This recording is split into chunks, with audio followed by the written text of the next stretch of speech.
Así que vamos al capítulo 2 de Malaquías. Y creo que la otra vez leímos, pero pues vamos a leer igual, que nos percibimos que el capítulo está dirigido primeramente a los sacerdotes y después al pueblo, que es decir, aborda primero la corrupción de los sacerdotes y después la infidelidad del pueblo de Dios. Y eso es algo muy notorio en todo el Antiguo Testamento y no es diferente en el Nuevo Testamento. Es decir, por eso uno de los ataques más aserrados del enemigo de nuestras almas es contra el liderazgo. Pero ojo, no es contra el liderazgo para que el liderazgo, digamos, qué sé yo, se desmorona. Sí, se puede desmoronar el liderazgo, mejor.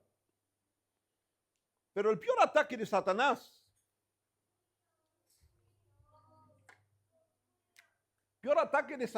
¿usted sabe qué? ¿Usted sabe? No estoy delirando, ¿no? Ustedes saben que el cuerpo humano, ¿no? El cuerpo humano está millones y millones y millones y millones de células. Lo que nos hace vivo, las células que corren por nuestra sangre. No me pregunten más, que soy que no entiende de ciencia, no voy a explicarles. Pero ustedes saben que todos los días mueren millones y millones de células. Y esto no tiene problema. Todos los días nuestro cuerpo renueva. Células mueren, células nacen. Entonces, ¿saben a dónde está el problema? Cuando una célula no muere, cuando una célula se enferma y no muere, ¿sabe qué causa esto? En general, por ejemplo, enfermedades. El cáncer es una célula que no murió. Y bueno, ¿qué tiene que ver eso? Tiene mucho que ver Satanás. La intención mayor de Satanás es no hacer caer el liderazgo, sino deturparlo, desnortearlo, para que siga como liderazgo, pero totalmente ajeno a la verdad de Dios, totalmente distorsionado de la verdad de Dios. Y en esto ha logrado grandemente, en todas las épocas, el enemigo ha logrado grandes hazañas, hacer en el medio de los atrios de Dios, y eso lo vemos desde el Antiguo Testamento, una y otra y otra, incluso una nación entera de Israel del norte fue sucumbida por Dios por causa de sus liderazgos. Lo que era físico en el Antiguo Testamento, lo que nosotros vemos en los reyes, que se apartaban de la ley de Dios, de la verdad de Dios, hacían lo que querían, se mezclaban con el paganismo, usaban adoración a los ídolos. Todo esto físico que nosotros percibimos en el Antiguo Testamento es espiritual en el Nuevo Testamento. Por eso más peligroso es el Nuevo Testamento. ¿Por qué? Porque es muy fácil combatir un ídolo de yeso. Lo difícil es detectar los ídolos que nuestro corazón permanentemente está fabricando. No nos demos cuenta. La única forma de dar cuenta es tener siempre la mira en el blanco. Siempre los ojos, cuando nuestros ojos están puestos en Jesús, en la verdad, y tenemos de verdad un compromiso con la verdad. Porque ser cristiano y esto, es decir, explicar esto es de locura. Ser cristiano es realmente entender que la vida se trata de él, vivir la vida cristiana se trata de él, de su verdad y de tener los ojos puestos en él. Y el enemigo hace de todo para que esa conexión sea cambiada, sea transformada. Más adelante vamos. Entonces, el mensaje de Dios primero viene ¿a quién? A los sacerdotes.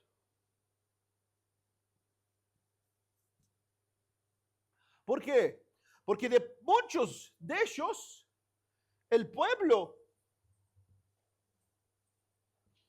es la consecuencia de la deturpación de los sacerdotes. Por eso, Jesús mismo cuando dice, hablando de su ida a la cruz, y era el pastor, dispersan todo rebaño. Y así es un principio. En Jesús se cumplió físicamente. Cuando fue llevado a la cruz, todas sus ovejas se disparcieron. Todo el mundo se abandonó. Hasta Pedro lo negó. Así que es un principio y Dios levanta una voz muy dura al sacerdocio en Malaquías capítulo 2, exactamente para reprochar a ellos su infidelidad, su forma de vivir una vida totalmente ajena a la voluntad de Dios. Así que, primera reprensión que Dios hace en Malaquías, del versículo 1 al versículo 9, es contra los sacerdotes. Ahí vamos a leer del versículo 1 al versículo 9. Ahí, ya, ¿quién lee? O varios que leen.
Ahí está, ahí vemos la gravedad de cómo ese sacerdocio totalmente se apartó de Dios, totalmente se fue diluyendo de Dios.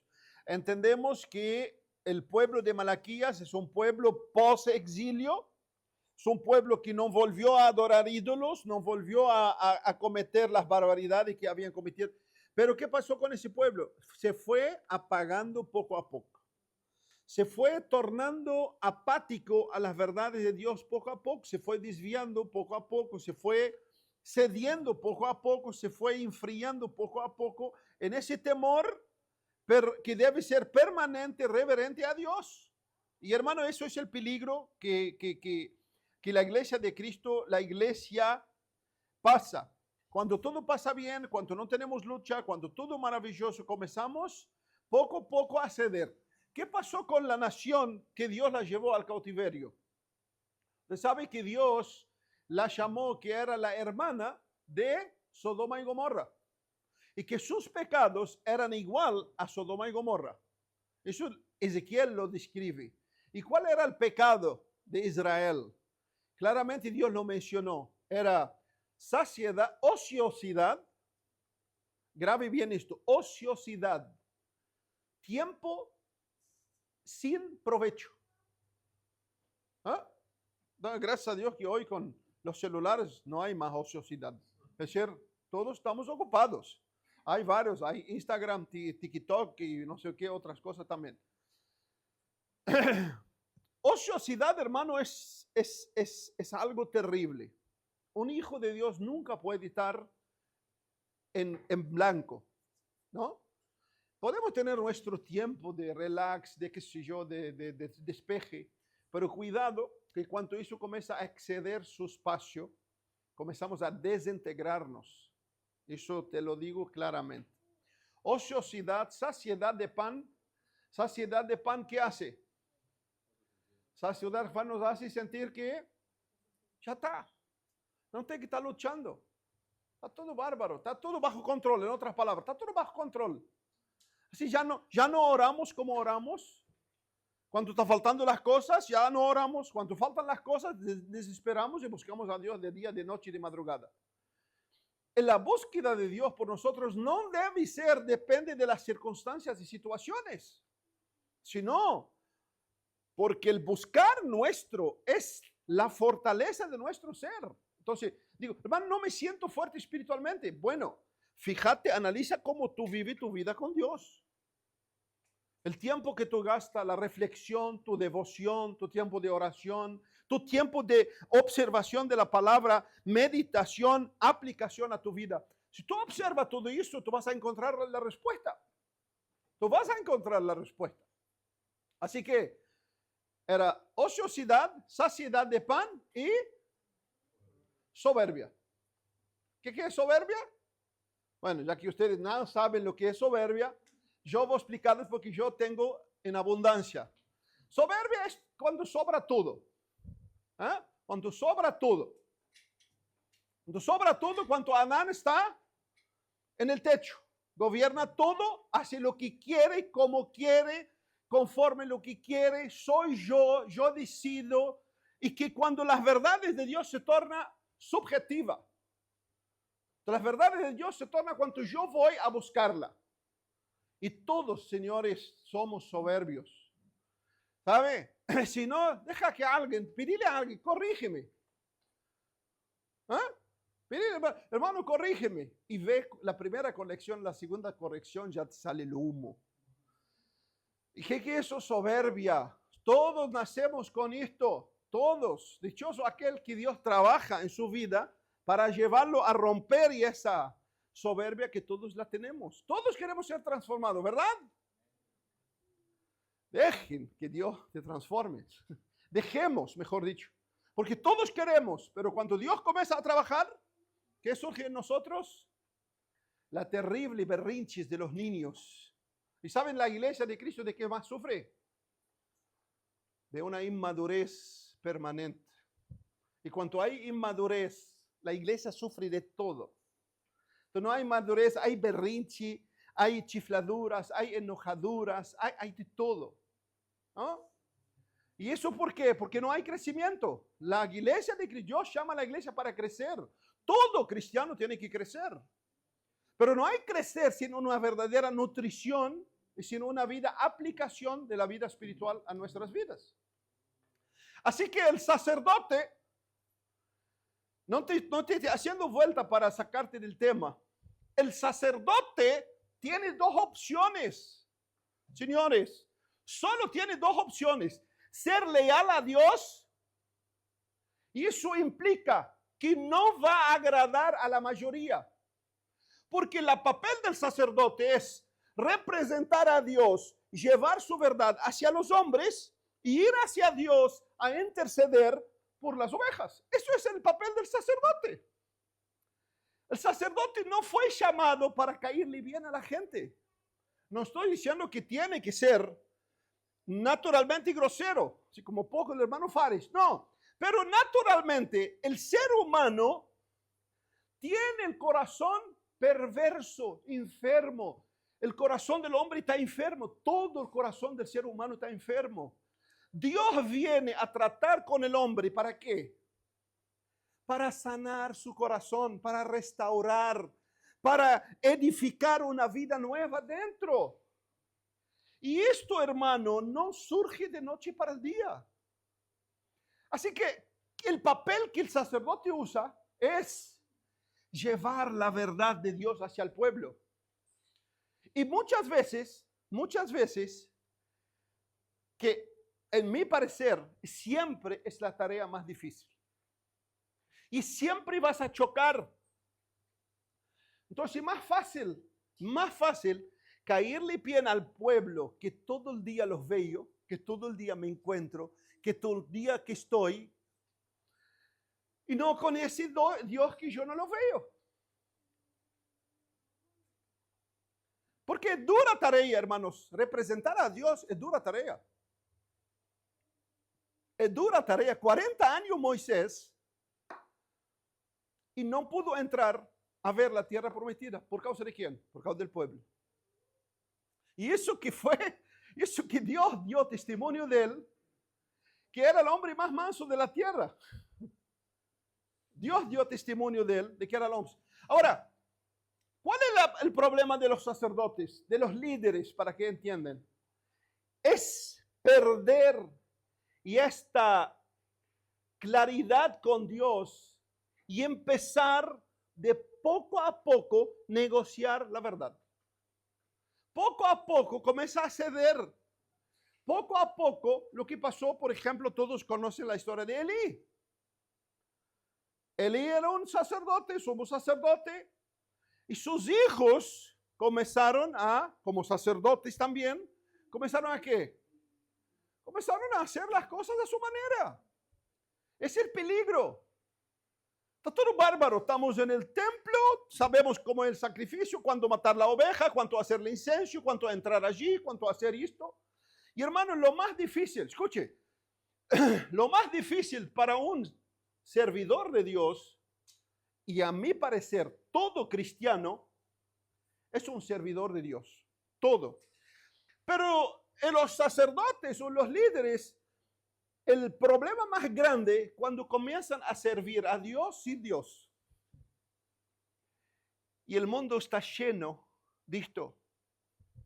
Obreros, pastores, líderes, ancianos que sirven a Dios sin Dios, predican a Dios, de Dios sin Dios, enseñan sobre Dios sin Dios, cantan a Dios sin Dios, hacen un montón de cosas para Dios, pero sin Dios. Ese es el gran problema. Y como es algo natural,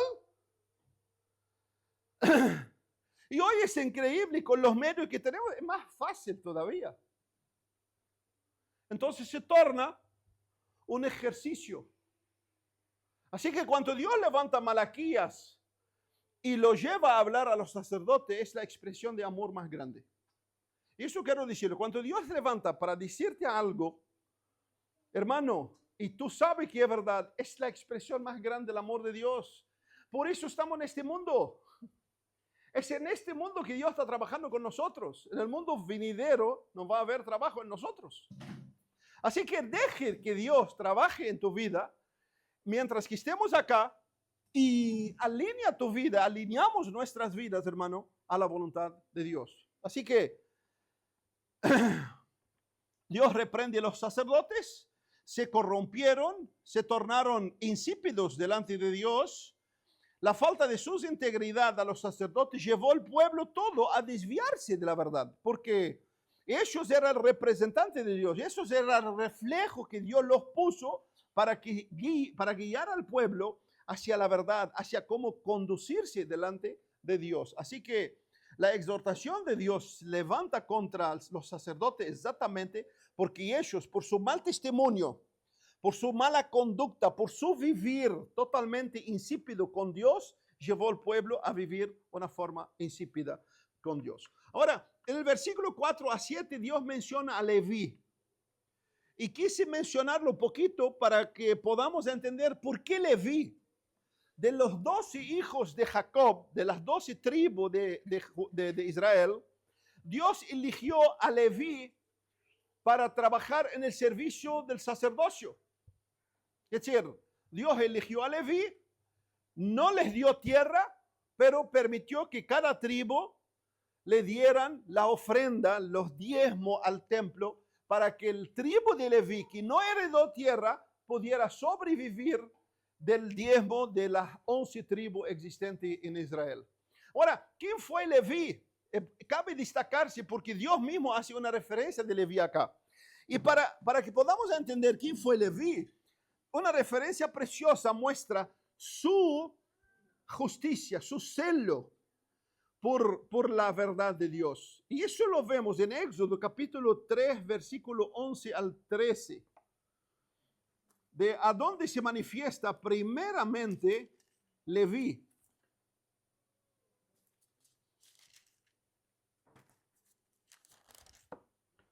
Después de la 33, del 11 al 13. después de la...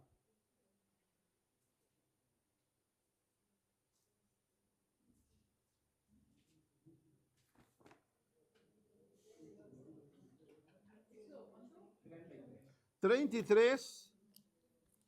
Hola, pues ya me equivoqué, creo.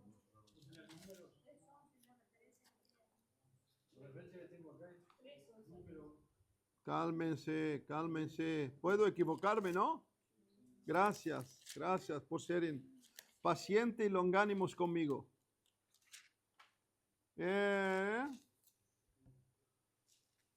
Cálmense, cálmense.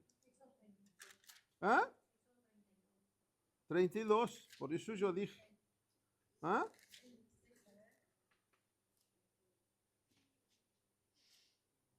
Ah, sí, 32, perdón, 32. 32, pero vamos del 20, vamos a leer del 20, del becerro de oro. Cuando Moisés sube al monte y cuando baja Aarón había hecho el becerro de oro.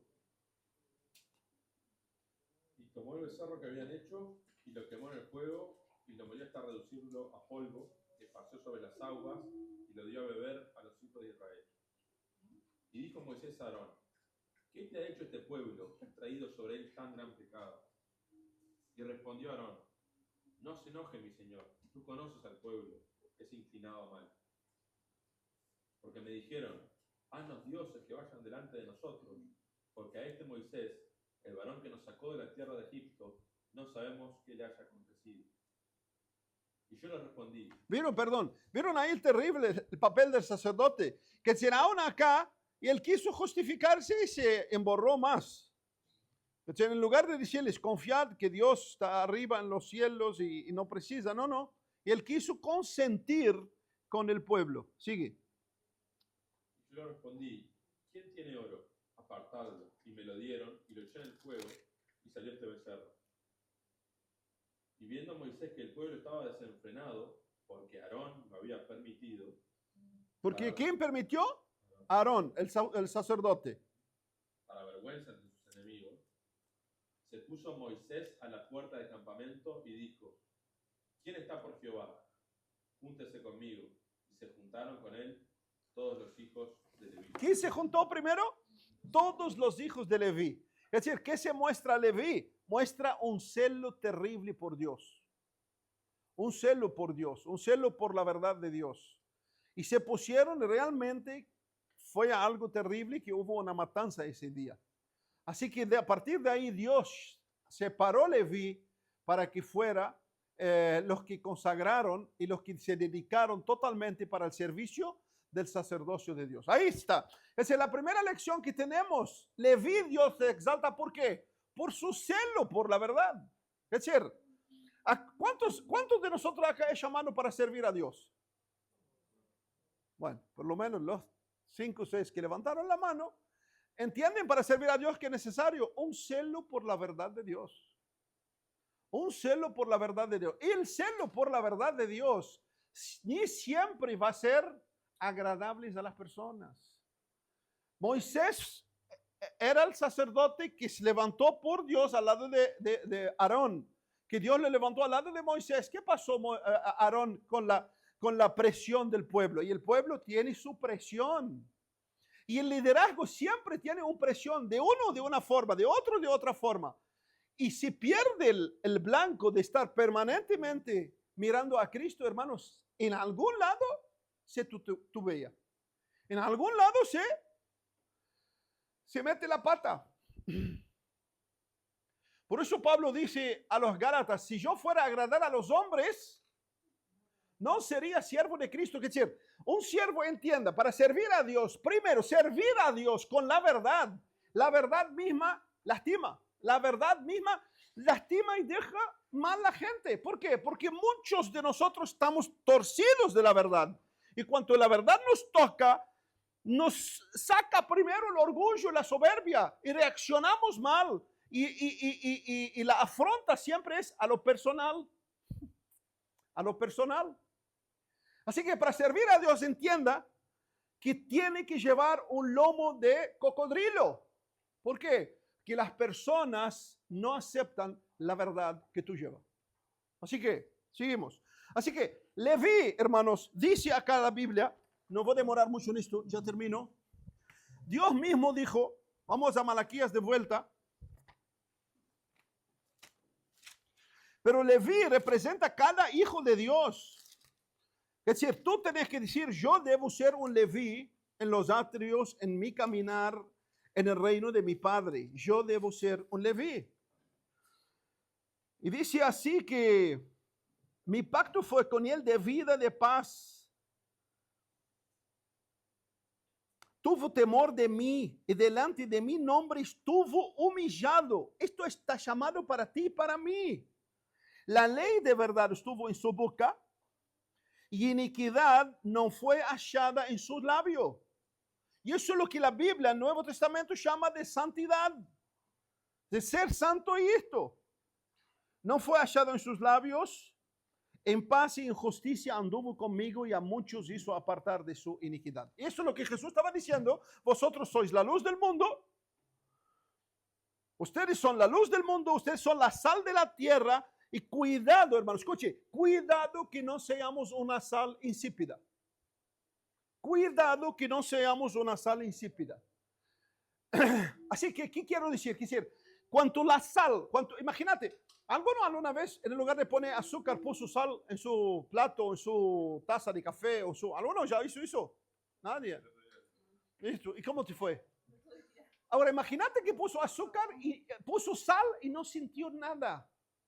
Es terrible que yo le pongo 2 cucharas en tu café de sal y tú tomas el café. Yo, por ejemplo, que no tomo con nada y la tomo y no siento nada.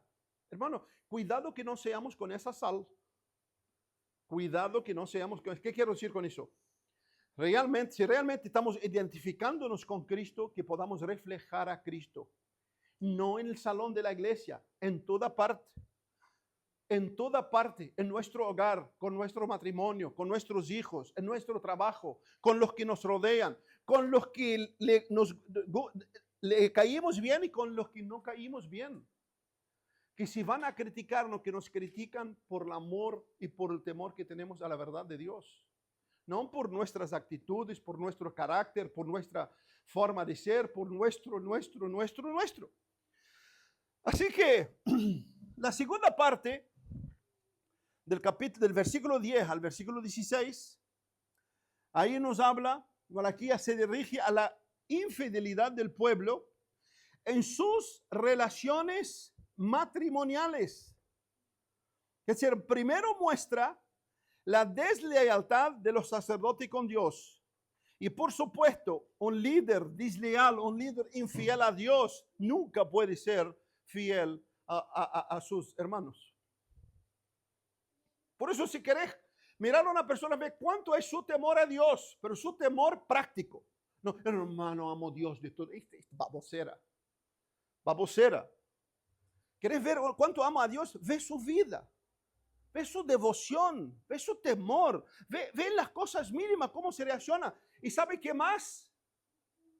¿Sabe qué más? Si quieres conocer a alguien, déjalo hablar. Hablar, porque las calaveras están quietas y no sabemos nada de ellas. Por eso la Biblia dice, por tus palabras será conocido, por tus palabras. Así que deja hablar. Por eso a mí más me asusta el quieto que el naturalmente habla y quizás grosero, como el hermano Fares, o más me asusta el quieto, porque no sabe, está quieto, no sabe nada adentro. Así que queremos conocer a alguien, déjalo salir naturalmente.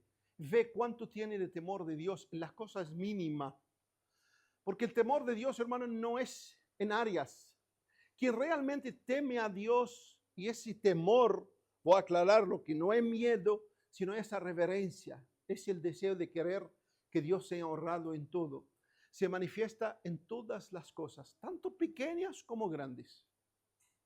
Tanto pequeñas como grandes. Y ojo, eso no habla de vida intachable y perfecta. No. Así que ese pueblo ya estaba descarriado, con un liderazgo que no teme a Dios, con un liderazgo que Dios llama para corregir, para enseñar, para instruir, con un liderazgo listo, por supuesto, el pueblo.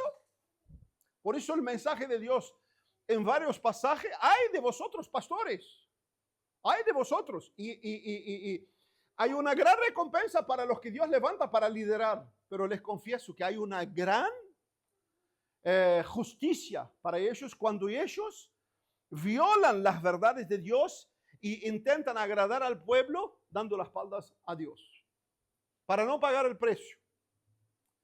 Así que Dios levanta a ese pueblo. ¿Qué estaba haciendo ese pueblo? Ese pueblo estaba dando cartas de divorcio, apartándose de sus esposas, buscando esposas paganas y tornando de una forma vil lo que Dios tenía de lo más sagrado, que es el matrimonio. Y hay un pasaje que Dios usa una palabra tremenda, que yo voy a entrar ya en el tema,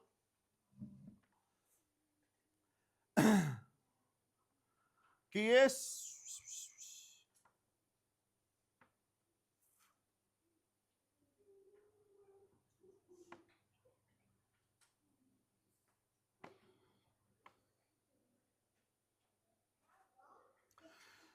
vamos a leer ese pasaje.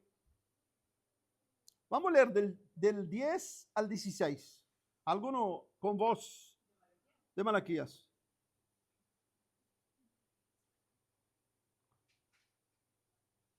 Dale, Kile.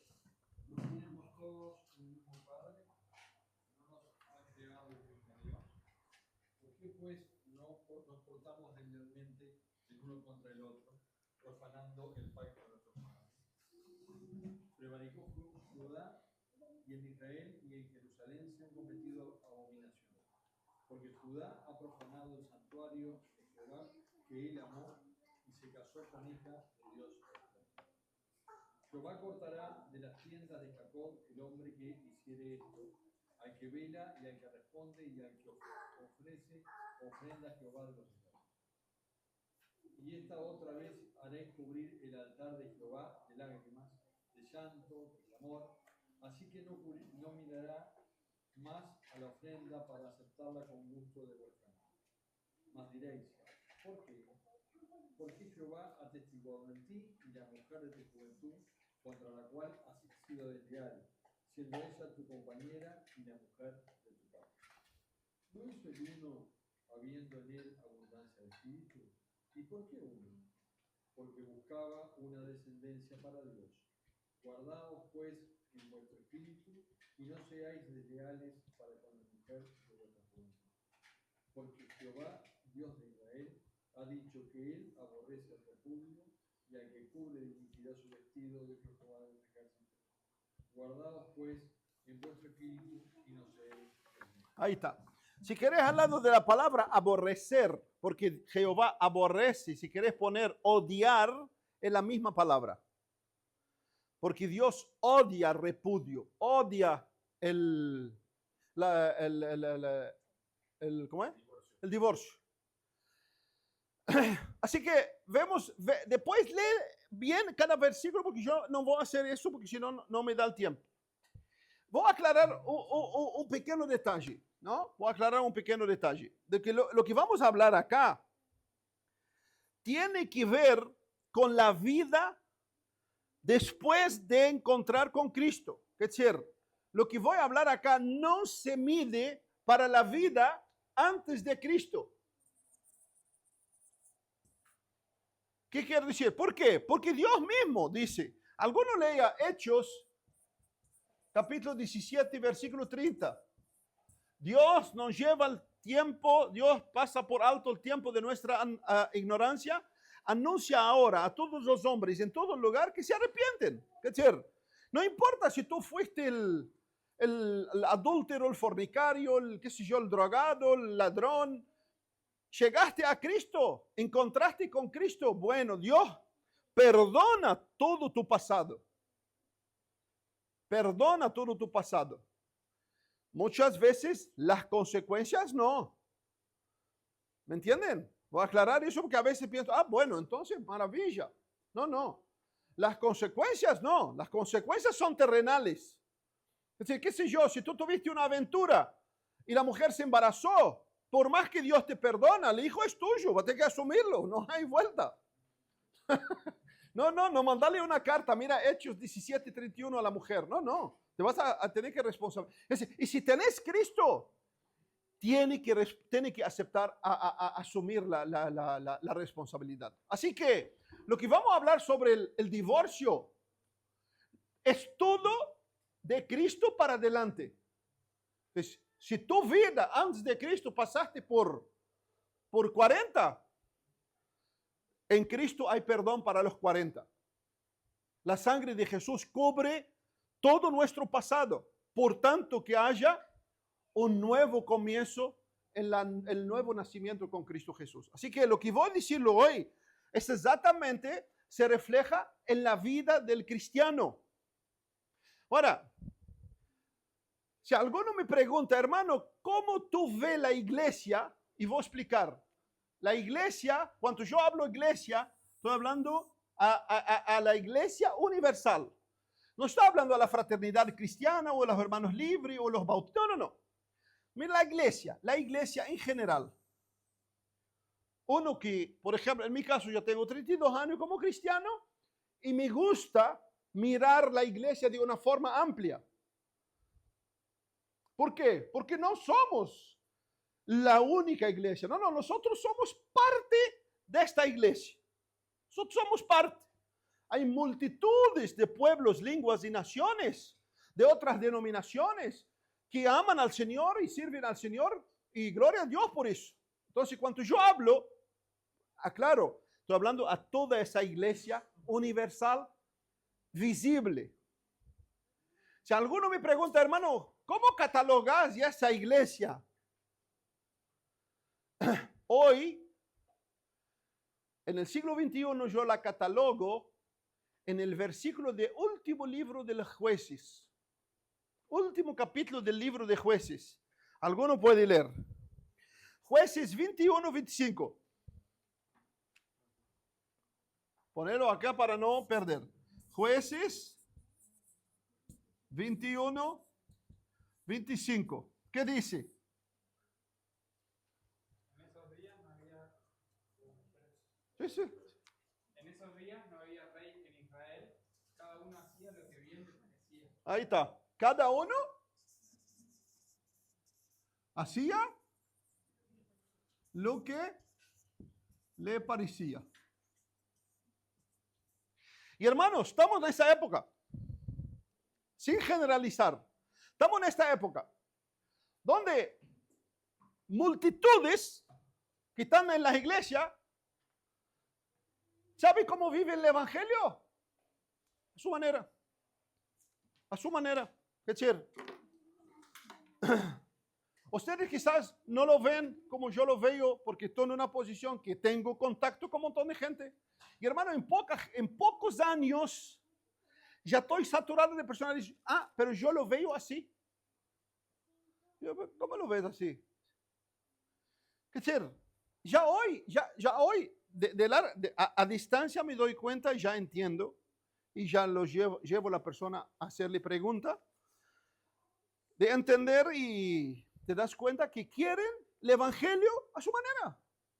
Es decir, te dicen que aman a Jesús, entienden el evangelio, la palabra de Dios es lo máximo, pero hermano, ellos quieren interpretar la palabra de Dios.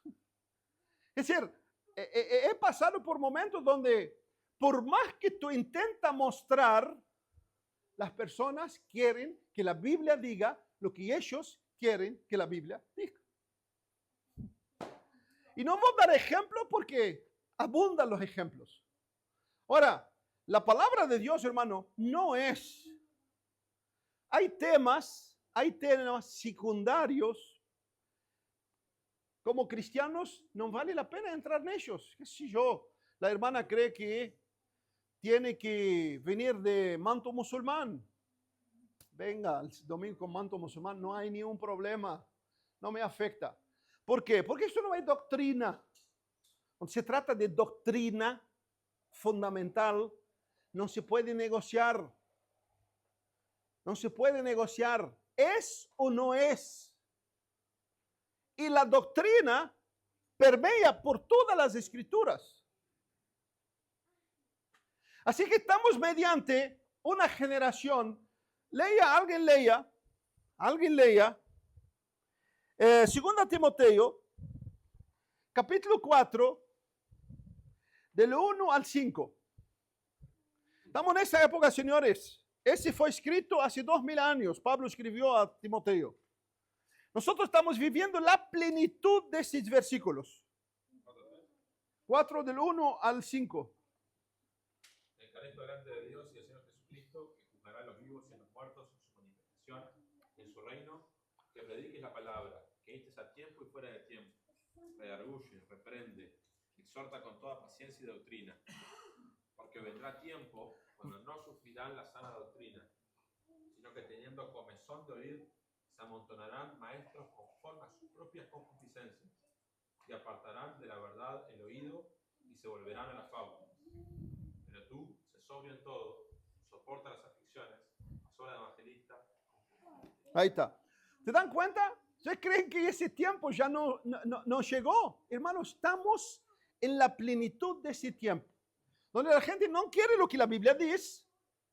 Queremos que la Biblia dice lo que queríamos que la Biblia dice. Y solo entrar a las redes sociales vas a ver la barbaridad que se hace en nombre de Cristo y en la palabra de Dios.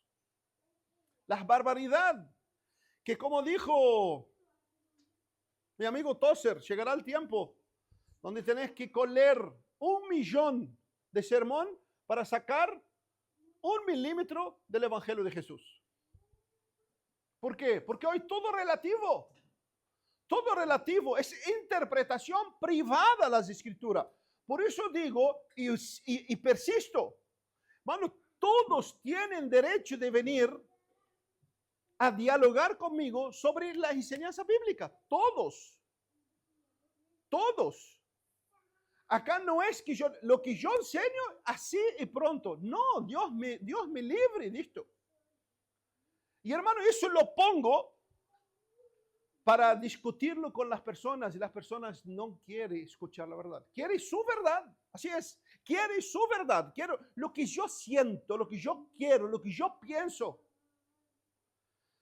Y el hermano y el cristiano que quiere crecer, lo primero tiene que ponerse siempre en un lugar neutro. Analizar, evaluar, buscar y ser humilde. ¿Realmente estoy equivocado? ¿Realmente estoy mal? ¿Realmente no? ¿Realmente la Biblia dice otra cosa? Que la soberbia es esto. Por más que me convence que el queso es jabón, sigo diciendo que es queso. Y lo pruebo, siento el sabor de jabón y digo, es queso, pero tiene sabor de jabón.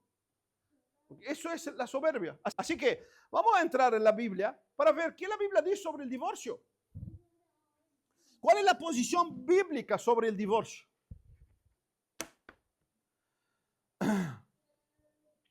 Así que, hermano, el divorcio es un tema que es abordado desde varias perspectivas en las Escrituras, tanto en el Antiguo como en el Nuevo Testamento. La enseñanza bíblica sobre el divorcio está centrada en el matrimonio como un acto de pacto sagrado. Dios mismo le dijo en Malaquías, es un pacto. Y los pactos delante de Dios son algo inquebrantable, excepto por lo que Dios permitió que se pudieran quebrarse. Primero, hermano, el plan original de Dios para el matrimonio. ¿Cuál es el plan de Dios original para el matrimonio en la Biblia? Que no cambió por las dudas. Es el plan único, original, que no cambió. Génesis 2:24. Por esta causa, el hombre dejará a su padre y su madre y se unirá a su esposa y serán una sola carne. Ese es el plan de Dios. Es un hombre, una mujer en un pacto unidos para siempre. Y ese vínculo, hermano, indica que el matrimonio fue instituido por Dios. Esa unión, quien la hizo fue Dios, no fue el hombre. Fue Dios. Es algo, en todas las Escrituras nosotros podemos percibir que es indisoluble, excepto por alguna situación que Dios mismo la rectifica en la ley de toda la Biblia para que sea, para que pase. Es un vínculo, el matrimonio inseparable. Ahora, ¿cuál fue la enseñanza de Jesús sobre el divorcio? Porque muchos de ustedes dicen, bueno, por el Antiguo Testamento, pero el Nuevo Testamento, no, el Antiguo Testamento, quiero decirte que todo lo que es duro en el Antiguo Testamento es más duro en el Nuevo Testamento. Entonces, no apuntamos al Antiguo Testamento. Y hay una gran falacia que se hace en medio del pueblo de Dios. ¿Sabe cuál falacia? Hay una falacia que generalmente hay dos extremos, el legalismo y el libertinaje.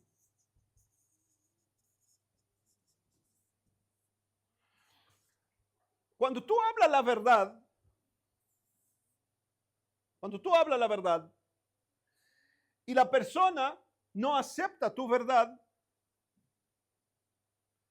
te apuntan siempre a dos extremos. Eso es una falacia. Eso es una falacia, porque la verdad no quiere decir ni legalismo ni libertinaje. La verdad no tiene ropaje. ¿Me entienden? ¿No me entendieron? Bueno, explico de vuelta.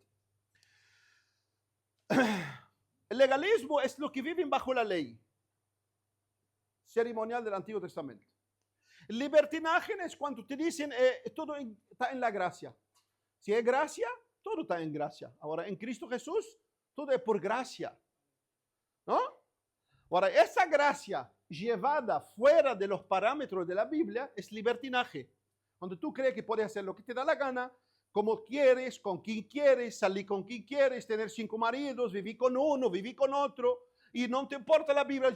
Cristo sabe, no. Si Cristo sabe, me someto a lo que Cristo dice. Eso es libertinaje.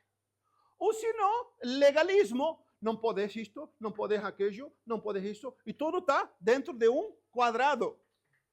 La verdad no tiene ni ropa de libertinaje ni de legalismo. Legalismo es como tú la interpretas. Porque si yo soy libertinaje, como una vez un cristiano me dijo así, me dijo, pero yo salgo con mujeres y salgo con ellas porque la amo. No es que salgo así. Que se quiso justificar su fornicación. Pero yo salgo porque la quiero, la amo. Sí, pero lo que tú dices que tú amas para Dios es abominación porque es pecado. Así que para él yo era legalista. ¿Por qué? Porque no me encuadré, la verdad no se encuadró en su mente libertinaje, en su mente libertina. Así que la verdad no tiene ropaje ni legalista ni libertina, siempre y cuando la verdad es plena. ¿Me entienden ahora? Así que cada uno de nosotros tiene que decir, ¿eso es lo que dice la verdad? Sí, si dice la verdad, fíjate, si tú la rechazas, fíjate, ¿por qué la rechazo?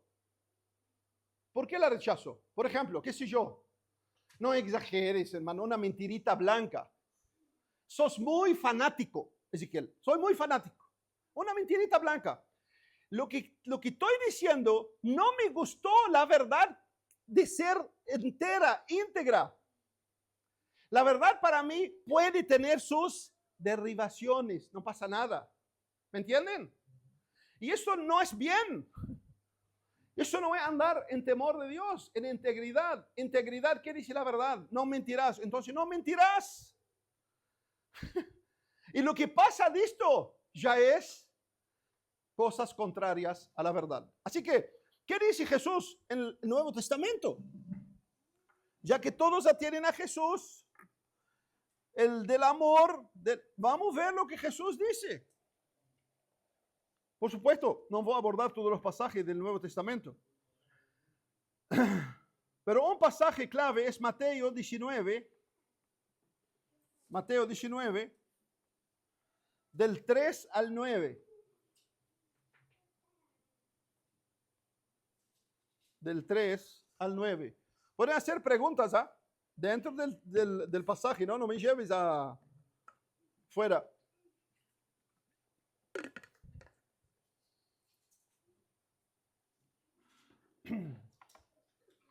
Le preguntaron a Jesús, ¿es lícito que el hombre repudie, se divorcie de su mujer por cualquier cosa? Jesús les respondió, escuche, palabra de Jesús, ¿no habéis leído que el que los creó al principio los hizo varón y hembra? Y dijo, por esta causa el hombre dejará a su padre y a su madre y se unirá a su mujer y los dos serán una sola carne. Rectifica Jesús, así que no son ya dos, sino una sola carne. Por tanto, por eso, lo que Dios juntó, no los separe el hombre. Es el pasaje de Jesús. Ahora, voy a abordar un poquito acá. Ustedes saben que el hombre le busca la sexta pata del gato de cualquier forma. Ustedes saben que con una pareja yo llegué a tal extremo que la persona, ¿sabe en qué agarró? Sí, pero no fue Dios que separó, que se unió. ¿Me entienden? Acá en el pasaje, a donde Jesús rectifica. Por tanto, lo que Dios unió, no lo puede separar el hombre. Entonces, bueno, pero no fue Dios que unió, fui yo que uní. Sí, Nabo, pero la Biblia está clara. La Biblia está clara. Tú apenas tenga unión con una persona a los ojos de Dios, tú ya es una pareja. Quiere decir, si tú vives en concubinato, para Dios tú es una pareja. Tienes dos opciones, o separar y pedir perdón a Dios, o casarte. No hay otro medio, no hay otra forma.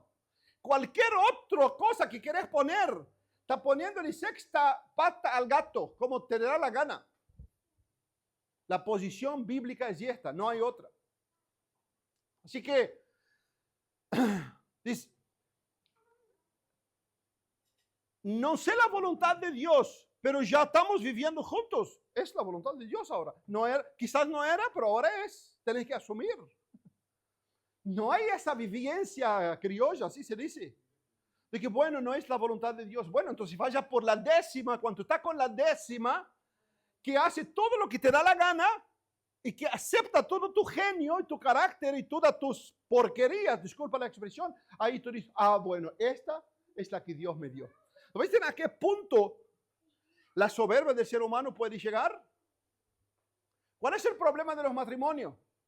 General, ¿cuál es el problema de los matrimonios? Hombres y mujeres, que estoy hablando de cristianos, ¿no? ¿Cuál es el problema de los matrimonios? Tenemos hoy 38% de divorcio en los matrimonios cristianos, evangélicos. 27% de líderes están se separando. Acá en Santos yo conozco 4 casos, no los conozco a la gente, pero conozco 4 casos, líderes que dejaron sus esposas, se casaron con hermanitas, jovencitas, y que fue Dios que le dio para que su ministerio se... Y está desparramado por todo el mundo, ¿eh? Dios me reveló, hermano. ¿Saben a qué punto? De que Dios lo reveló, abandona a tu esposo porque están siendo problema para tu ministerio. Como que si el ministerio es más importante que la familia. Terrible, ¿no? Así que, ¿cuál es el problema de los matrimonios cristianos?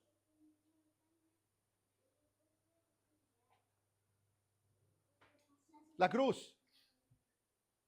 Problema de los matrimonios, falta de cruz. Tú no quieres ir a la cruz, hay problema. Tú no quieres morir. La vida con Jesús es cruz. Y es muy fácil decir, ay, la cruz, y la cruz. Y Gálatas 2:20, no vivo yo, mas Cristo. Es muy fácil decirlo. Hay que vivirlo. Hay que vivirlo. Y esto duele. Porque mata al hombre natural. Mata al hombre natural. Hay promesas, hay mandamientos para el hombre y hay mandamientos para la mujer, claros en la carta de Efesios, pero no es el tema. Así que el problema mayor es la cruz. Cuando no hay cruz, todo es cuestión de tiempo. No hay cruz, todo es cuestión de tiempo. Así que Jesús mismo estaba diciendo, lo que Dios unió no lo separa el hombre. ¿Y quién unió? El hombre.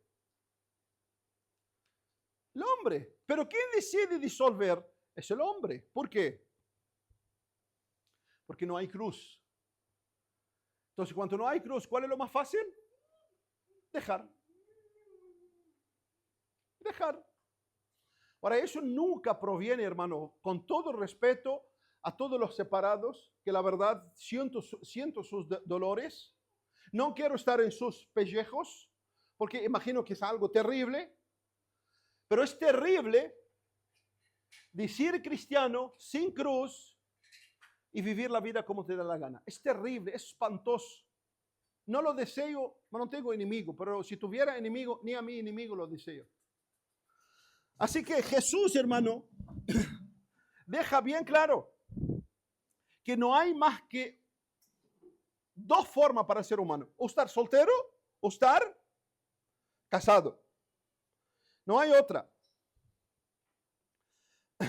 Ahora, en el versículo 9 de ese mismo pasaje, Jesús rectifica algo.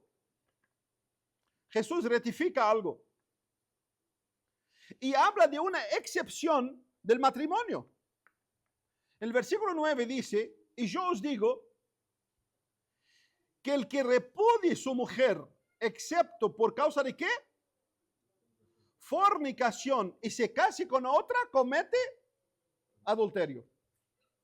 Así que, ¿cuál es el único medio que se puede, que Cristo permite la separación? ¿Cuál es el medio? Es por causa de adulterio. Que por causa de adulterio. Y les confieso que yo conozco 2 casos en Uruguayana de adulterio donde las 2 personas le costó, perdonaron, siguieron viviendo juntos y hoy disfrutan un precioso matrimonio.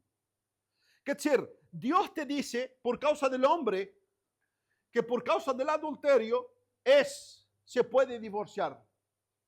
Pero como cristiano, primero intente poder solucionar tu matrimonio. Intente que Dios te ayude a poder superar, qué sé yo. Estoy hablando de una hipótesis, ¿no? Yo sé que es terrible. Pero lo que te digo, que aún en caso de adulterio, hay matrimonios que por la gracia de Dios pudieron superar y hoy están viviendo una vida nueva. ¿Por qué? Porque la gracia de Dios en esos casos puede sanar un corazón herido, sanar un corazón reventado, sanar un decepcionado, y puede restaurar una persona insatisfecha, una persona vacía, una persona en busca de encontrarse y olvidó que el encontrarse solo puede ser en Cristo y comete pecado. Así que Dios puede restaurar. Entonces aquí, hermanos, vemos que Jesús deja una causa para el divorcio, que es el adulterio. Ahora, ¿cuál es el permiso que fue dado en el Antiguo Testamento? Muchos dicen, pero en el Antiguo Testamento había una carta de divorcio. Sí, pero vamos a estudiar el contexto de esta realidad. Y vamos a Deuteronomio, capítulo 24, del 1 al 4.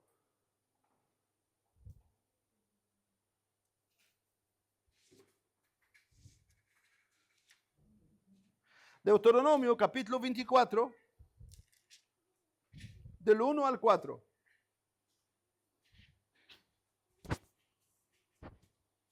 Que ahí es algo que no está muy claro en la Biblia.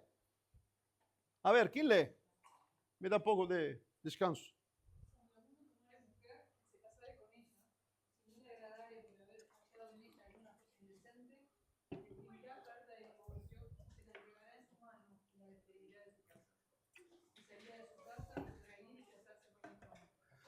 ¿Viste?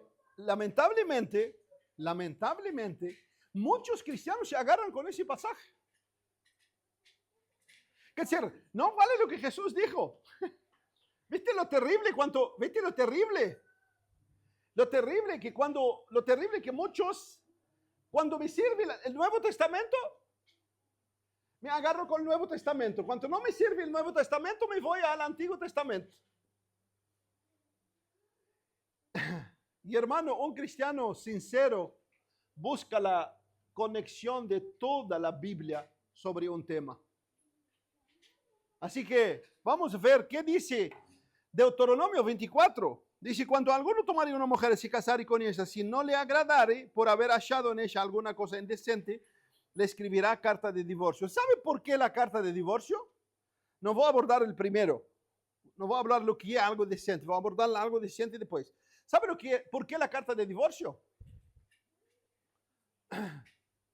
La carta de divorcio, hermano, fue porque era una condición extremadamente machista. Era una cultura extremadamente machista. Es decir, elige el país musulmano más cerrado hoy, y esta época bíblica era todavía más cerrado.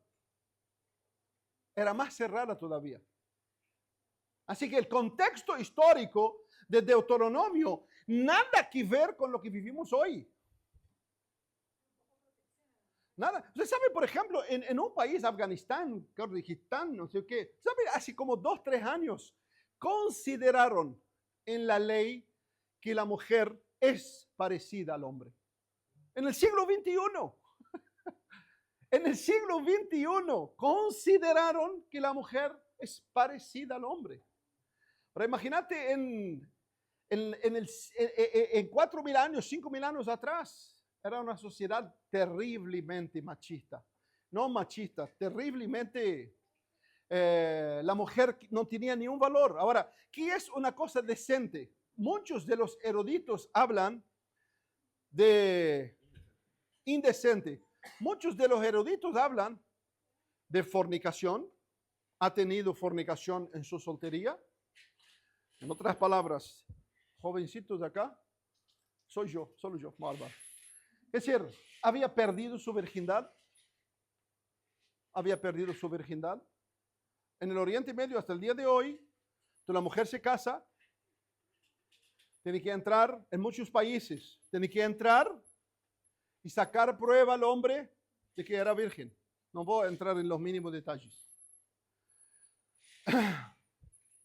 Y sí, hay mujeres del Oriente Medio, han muerto porque se casó y se descubrieron que no era virgen. Y la ciencia hoy muestra que se puede perder la virginidad de muchas formas, no necesariamente con relación sexual. Incluso andar de caballo en la época, andar de caballo puede llevar a una mujer a perder su virginidad.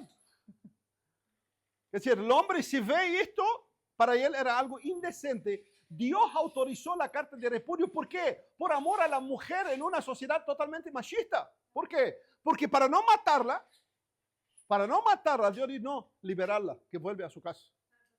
Para proteger a la mujer. Es decir, lo que indecente acá está hablando es algo profundamente chocante. Por ejemplo, otros eruditos dicen, cuando la mujer es muy dura, es muy terca, es muy irresponsable con sus tareas y no acepta ser transformada, entonces le permite dar una carta de repudio para no matarla. Simplemente para no matarla. Pero Jesús, escuche, pero Jesús aún así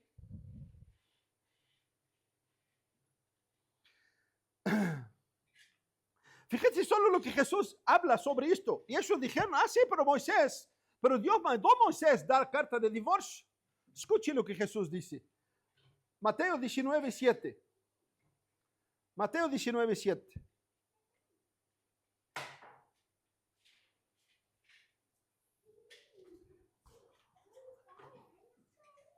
Y ahí Jesús explica tremendamente la realidad de Deuteronomio. ¿Quién lee? Mateo 19:7. Porque pues mandó Moisés la carta de divorcio y repudiarla. Él les dijo, por la dureza de vuestro corazón, Moisés permitió repudiar a vuestras mujeres, mas al principio no fue así. Por la dureza de vuestro corazón, que decir, eran una gente dura. Es decir, ustedes no respetaban a la mujer, ustedes no podían trabajar con la mujer, ustedes para la mujer era prácticamente un objeto. Por amor a la mujer, por la dureza de sus corazones, le permitió darle carta de divorcio. Así que para proteger a la mujer de una generación totalmente machista, Dios le permitió que le diera una carta de divorcio. Pero Jesús rectifica el plan de Dios, pero no ha sido así desde el principio. 19:9 dice, y yo os digo, ¿quién está diciendo eso? Bueno, y yo os digo que cualquiera que se divorcie de su mujer, sí, esto, salvo por infidelidad y se case con otra, comete adulterio. ¿Usted cree que mucha gente le importa el adulterio? No le importa. No le importa. Absolutamente. ¿Y cuál es el problema de esto? ¿Cuál es el problema del adulterio? Los sacerdotes. Los sacerdotes. Hermano Horacio quiere separar de Odette. Bueno, hermano, tiene una muy buena ofrenda los domingos. Entonces, bueno, sepárate, pero estén en paz, pero que no me vayas de la iglesia porque tenemos que terminar el salón. Y es así, hermano. ¿Por qué? ¿Por qué te digo? Un líder me dijo a mí, yo no estoy para corregir a la gente y ellos leen sus Biblias. Dice, claro, es duro llegar a decirle no. No, tú no puedes seguir en la comunión de la iglesia si tú deseas separar de tu esposa. No. Y hermano, nuestras iglesias, escuche, en nuestra iglesia puede aceptar personas que vienen quizás destruidas, puede aceptarlas, ayudarlas a crecer. Y si han sido separadas, tenga por cierto, estoy hablando después de la vida de Cristo. Eso voy a dejarlo para el último. Así que voy a dejarlo para el último porque... Así que hermano, Jesús mismo rectifica esto. Así que no hay otra vuelta aparte, no existe. No hay atajo, esa es la verdad. Ahora, ¿qué dice Pablo? ¿Qué dice Pablo? Vamos a ver Pablo qué dice. 1 Corintios 7, del 10 al 16. Aguántense porque ya no demoro.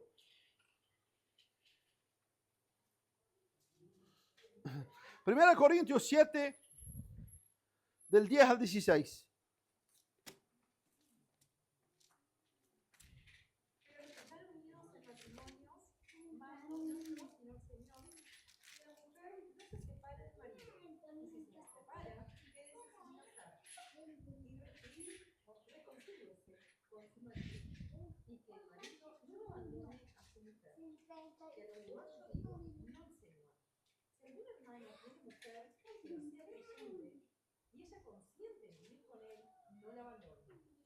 Ahí está. Sí. Una mujer tiene marido que no sea creyente y él consiente en vivir con ella, no lo valora. Ahí. El marido incrédulo es sacrificado a una mujer y la mujer incrédula a un marido. Pues de otra manera, vosotros, vuestros hijos, serían inmundos, mientras que ahora son santos. Pero si el incrédulo se separa, sepárese. ¿Dónde está el hermano o la hermana sujeto a servidumbre en semejante caso? Sino que a paz nos llamó Dios. Porque, ¿qué sabes tú, oh mujer, si quizás harás salvo a tu marido? ¿O qué sabes tú, oh marido, si quizás harás salvo a tu mujer? Ahí está. ¿Qué vemos aquí, hermanos? Vemos otra condición. Por ejemplo, el versículo 10 dice así: pero a los que están unidos a matrimonio mando no yo, sino el Señor, que es un mandamiento, que la mujer si se separe del marido, no se separe del marido, y si se separe, quédese sin casar. Es decir, ¿en qué caso está hablando Pablo acá? ¿Hay otro caso de poder separar si no es adulterio? Sí, hay. Pablo acá abre un paréntesis. ¿Cuándo? Por ejemplo, estamos hablando, ¿no? de un contexto histórico donde el hombre tenía el dominio sobre todo. Acá está diciendo, si la mujer quiere separarse de su esposo, y él le dice, mando yo que no se separe, pero si se separe, no vuelve a casar. ¿Cuándo se cumple eso? ¿Hay casos que se puede separar? Sí, hay casos. Cuando hay violencia, cuando hay responsabilidad, por supuesto hay que separar. Pero ¿qué dice Pablo? Es decir, en caso extremo, sí separe. Pero si se separe, no vuelve a casar. ¿Está claro? Ahí la Biblia está clara. Está diciendo, en caso extremo, Pablo dice, Pablo dice que no se separe. Pero si quiere separar en casos extremos, si un hombre que le dé paliza todo el día a la mujer, ponete como padre, ¿qué haces? Habla y va a la jefatura. Incluso si le llevas a la jefatura la segunda vez, y ellos la separan. Ellos la separan. Pero ¿qué dice la Biblia? Que no vuelve a casar. Si quiere volver a casar, que vuelva a su propio esposo. Ese son los dos casos que la Biblia permite separar. Ahora, tal otro caso que Pablo habla de la persona que se convierte. Ahí tenemos una pareja. No. Ahí tenemos una pareja. Se convirtió la hermana y el hermano dice, no, yo contigo religiosa no te quiero, me voy. La Biblia dice, bueno, que se vaya. Pero quédate, hermano, que precisamos terminar el salón allá. En ese caso sí. ¿Por qué? Porque es una persona que se convirtió y viceversa. Es decir, si el hombre se convierte y la esposa le dice, no quiero saber nada de ti, andate. Es lícito que vaya. El hombre puede ir. Puede ir. Ahí, claro, está clara la Biblia. No está ligado a la mujer porque ahora Cristo hizo la diferencia. Pero si quiere seguir viviendo, no se separe.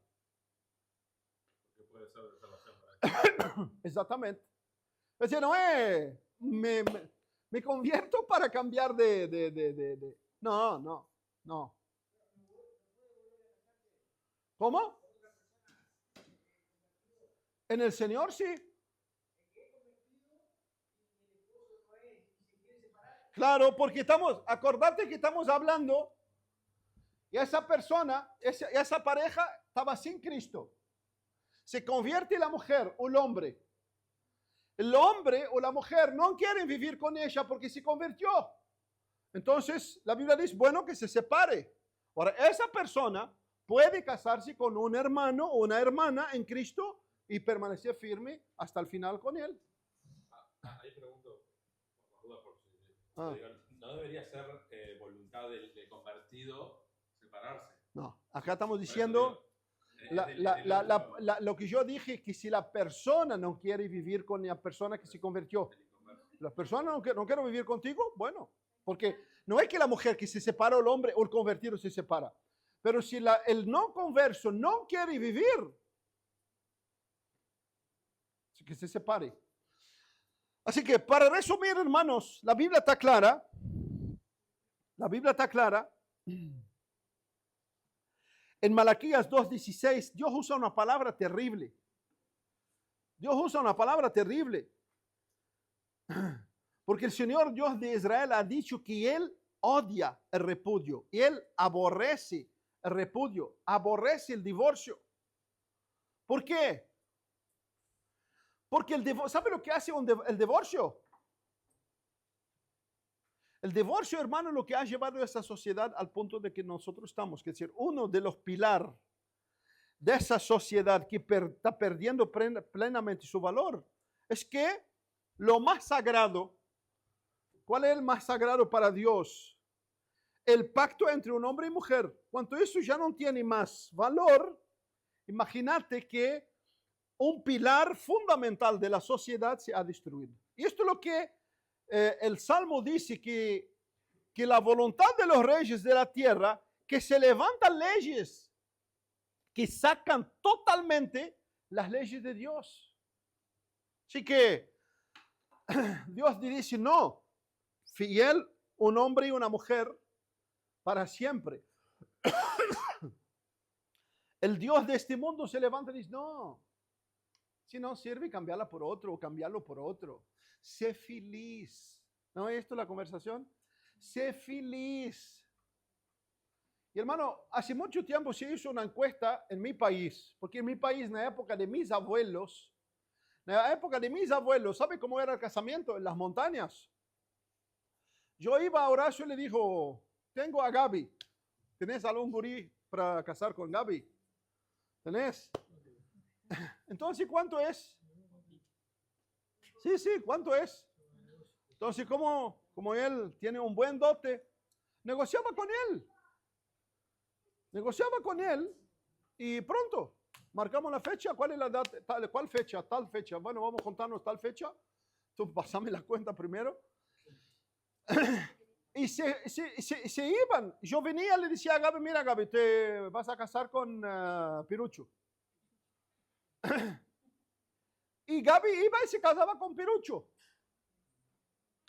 Se hizo una encuesta hace tiempo de cuántos de esos casamientos terminaron felices. ¿Usted sabe que dice que más de 92% de ese matrimonio terminó feliz? ¿Por qué terminó feliz? Porque tenían fundamentos firmes. No había opción de separarse. Entonces, usted ya imagina, los que tuvieron niños, ¿no? ¿Alguna vez te pasó que dos niños no se dan juntos cuando hay 4 o 5 niños? Agarra a los dos y ponelos solos a jugar. En muy poco tiempo vas a ver que van a estar jugando amigablemente. ¿Por qué? Porque entre sí vencen los problemas que tienen, después se acostumbran para juntarse. Así que cuando los principios de las sociedades no hay opción para el matrimonio, para separarse, no estoy hablando cristianamente, hay que llevarla. El hombre por naturaleza se adapta a las situaciones que vive. Y hermano, en la encuesta que hizo de la época de mi abuelo, dice que más del 90% de los matrimonios terminaron felices. Que no fueron ellos que eligieron sus esposos o sus esposas. ¿Por qué? Porque la sociedad conservaba ese concepto y las personas aprendían a amar. Ese amor subjetivo que existe hoy no es más que amor que se dañan a sí y dañan a los que los rodean. Así que la visión bíblica, Dios mismo dice, Dios odia el matrimonio, odia el divorcio. ¿Por qué? Porque el divorcio distorsiona totalmente una sociedad. ¿Sabe lo que un niño nace? ¿Sabe que un niño nace creyendo que una pareja, el pacto más sagrado de Dios hoy, si no sirve no pasa nada? Si no sirve no pasa nada. Por eso, hermano, nosotros como cristianos tenemos una gran responsabilidad de cómo educar a nuestros hijos. Tenemos gran responsabilidad en lo que permitimos y no permitimos, los valores, los principios. Tú, escuche, tú y yo somos sacerdotes de tu hogar. Tú representas a Dios en tu hogar.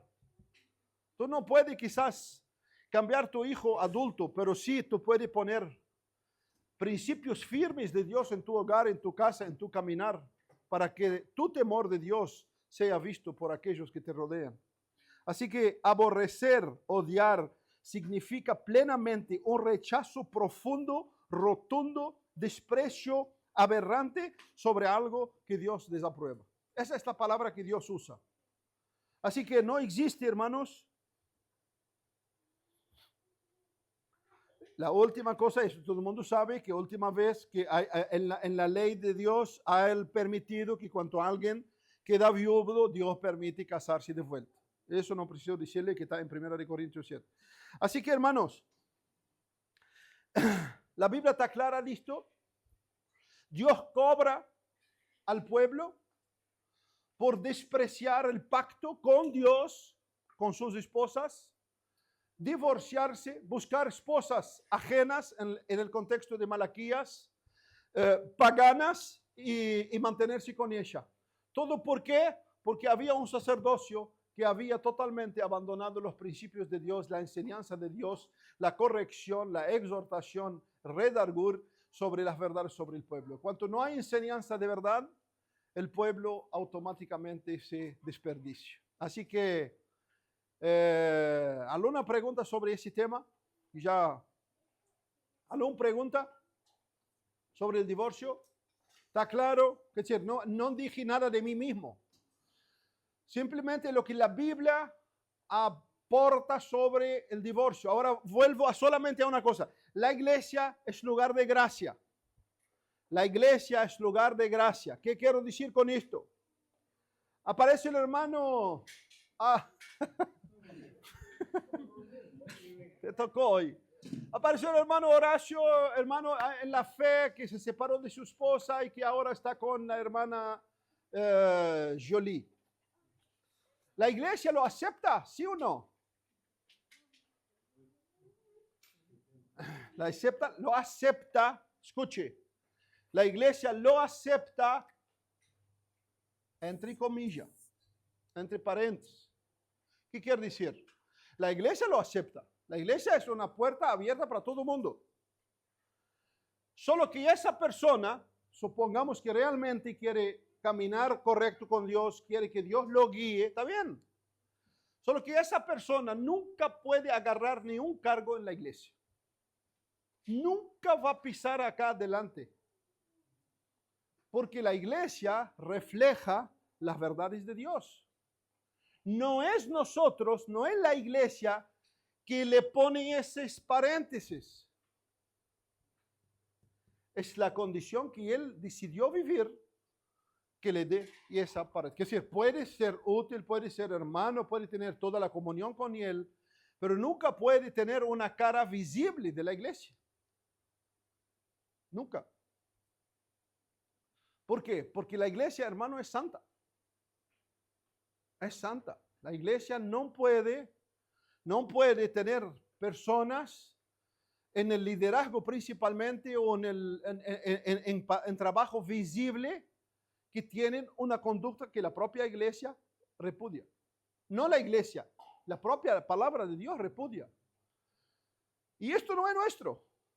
Eso no es nuestro. Lo que digo, la palabra, solo que les digo que cada vez ustedes van a ver que eso es lo que yo estoy diciendo va a ser una afronta para mucha gente, porque mucha gente no quiere aceptar eso.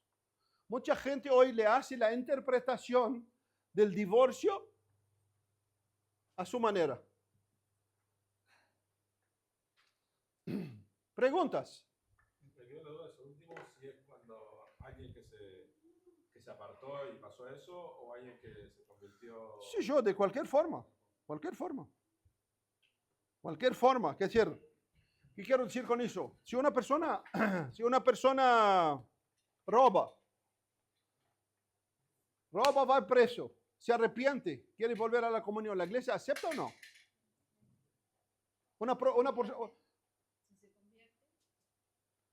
estoy hablando de cristiano, estoy hablando de cristiano que comete macana, peca, roba, qué sé yo, estaba sin trabajo y encontró la billetera del hermano Agustín y la llevó. El hermano Agustín lo denuncia y va preso.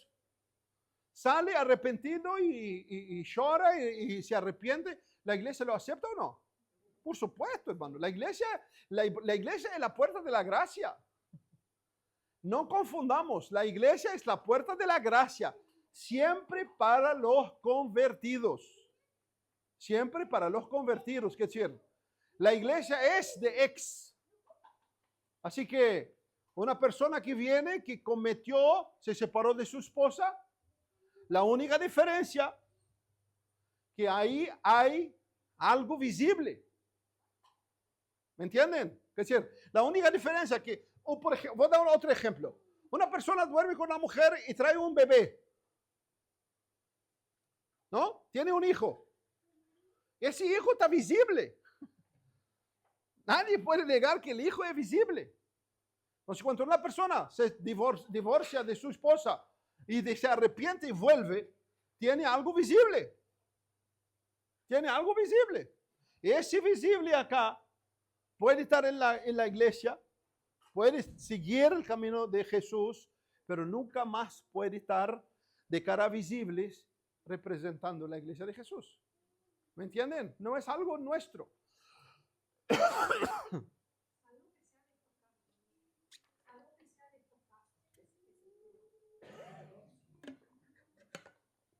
Sí, sí, la Biblia lo cataloga. O sea, nosotros no tenemos nada que dictaminar.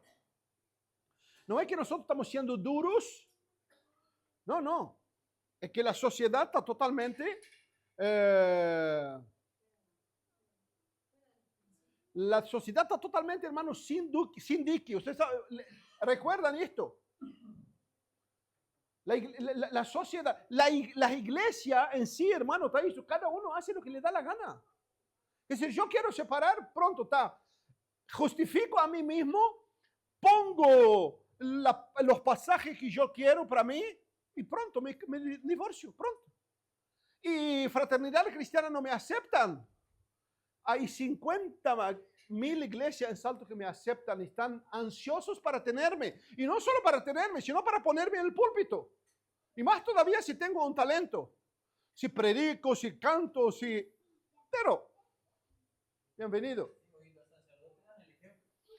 Ahí el sacerdote. Por eso primero Dios se levanta contra los sacerdotes a reprenderlos.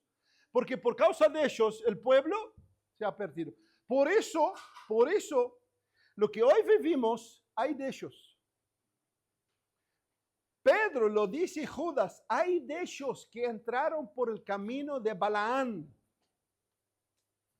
Entraron por el camino de Balaán, amaron el premio de permanecer firme en la verdad. Y hermano, eso es lo que la Biblia dice, no nosotros. No nosotros. Así que no hay otra opción que para eso. No hay, para Dios solo hay una realidad. Es decir, fíjense que hoy el porcentaje es terrible de la gente, ya ni quiere casar. Ya ni quiere casar. En Brasil, por ejemplo, está en aumento el casamiento por contrato a 1 año. Podemos renovar si todo marcha bien. Así.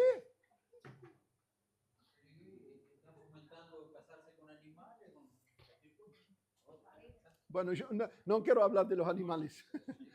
Que los animales me perdonen porque pobres no tienen culpa. Pobres no tienen culpa. Así que, hermanos, que Dios nos bendiga para que como iglesia reflejar esa verdad de Dios, ser luz, matrimonios en la iglesia, que Dios los bendiga para que ustedes puedan llevar la vida de Cristo, manifestar realmente la luz de Cristo en sus vidas y dejar que Cristo trabaje en ustedes para que ustedes puedan también reflejar su luz en medio de una generación que cada vez... Mira, yo después de 4 años que me casé, llegué a Uruguayana y estaba con Cami y Adib. Me encuentra un profesor que era conocido mío de la universidad. En la vereda me grita, ¡oh, Turco, ¿cómo estás? ¿Sigues con aquella? Así.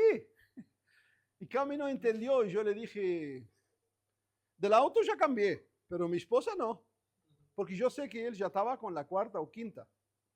Es decir, ya es algo normal en una sociedad que nunca es normal para nosotros. Nunca es normal. Así que, hermano, que nuestra posición sea la posición de la Biblia, pero que siempre con nuestra posición podemos llevar la gracia juntos. La gracia juntos. Porque un montón de gente por falta de pastor, hablo en el sentido de la palabra, ¿no? Por falta de pastor, están viviendo ruinas tras ruinas tras ruinas. Por falta de dirección de Dios. Así que Dios nos bendiga, que crezcamos, que podamos ser guía para multitudes de ciegos que están caminando perdidos sin que nadie pueda ayudarnos. Así que oremos. Señor, te damos las gracias. Bendito sea, Señor. Gracias por tu palabra que nos amplía plenamente tu dirección, Señor, para el matrimonio.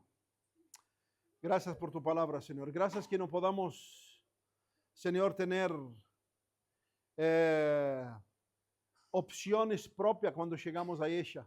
Tu palabra es verdad absoluta, es inmutable. Tú mismo dijiste que los cielos y la tierra pueden cambiar, pero tu palabra no ha de cambiar, Señor. Y qué bueno que no cambia tu palabra. Ayúdanos a que nosotros cambiemos, para que podamos nosotros adaptarnos a tu verdad. Señor, llévanos como iglesia a permanecer firme en esta verdad, Señor. Bendiga los matrimonios de esta iglesia, Señor. Bendiga la juventud de esta iglesia, Señor, para que sean, Señor, matrimonios santos, matrimonios que reflejan tu gracia.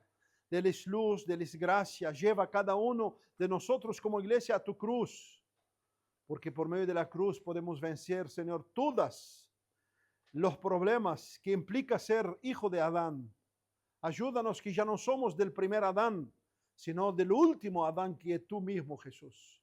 Revístenos con tu gracia, fortalézcanos con tu espíritu en nuestro hombre interior, para que podamos vivir una vida santa, justa, delante de ti, que podamos reflejarla hasta el mundo que nos rodea. Oh Dios, en nombre de Jesús, te agradecemos, despídenos en tu paz y que tengamos por tu favor una noche de descanso y de renuevo en nuestras vidas.